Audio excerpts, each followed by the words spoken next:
আসসালামু আলাইকুম। আশা করি আপনারা সবাই ভালো আছেন। তো আমাদের এখানে আজকে অনেক বন্যা হয়েছে, ঠিক আছে? তো কি বলবো রে ভাই, আমাদের এখানে আজকে খুব বন্যা হয়েছে, ঠিক আছে? মানে এমন বন্যা হয়েছে সব কিছু একবারে তলায় গেছে, ঠিক আছে? অনেক দূর হাতে পানি দেখতে পাইতেছেন, ঠিক আছে? চারোদিকে শুধু পানি আর পানি, পানি ছাড়া কিচ্ছু নাই, ঠিক আছে? চারোপাশে শুধু পানি, পানি সিধি খালি চতুর সাইডে আমার পানি, ঠিক আছে? মানে আমাদের এখানে প্রায় ঘর বাড়ি ডুবে যাওয়ার মতন অবস্থা হয়েছে, ঠিক আছে? মানে এত পানি হয়েছে আমাদের এখানে, ঠিক আছে? এই যে আমি রাস্তাটা মানে দেখেন একটু উঁচা রয়েছে, কিন্তু পানি এখন কমে গেছে, ঠিক আছে? আমাদের এখান থেকে সকাল থেকে মানে অনেক বন্যা হইলো, ঠিক আছে? প্রায় ঘর বাড়ি প্রায় অর্ধেক ডুবে গেছে প্রায় ওই সামনের দিক দিয়ে, ঠিক আছে? আমি এখন দোলার মাঝে রয়েছি, বড় দোলার মাঝে।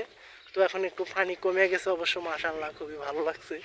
তারপরেও কেমন জানি একদম পানি বেশি, খুব পানি বেশি এখানে, ঠিক আছে? তো আমাদের এখানে অনেক পানি হয়েছে, আমি জানি না আপনাদের ওখানে পানি হয়েছে কি না, ঠিক আছে? তো বেশি কিছু বলতে চাচ্ছি না, আপনারা সবাই ভালো থাকবেন।